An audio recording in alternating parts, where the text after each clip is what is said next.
cow wants so much to be a success on TV, he can almost taste it. Unwanted animals need your help to keep the pet shelter. I'll raise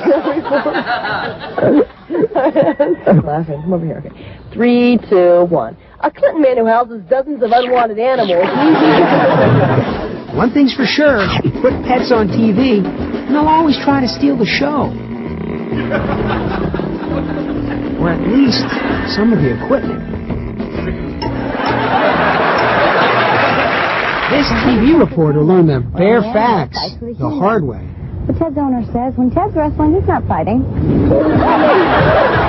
The reason I'm doing this is because this one's a python, and as you see, he won't bite because he can't eat me. No, this python won't bite.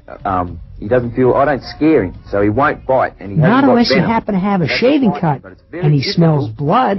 From a distance to tell a python from a... how do you fight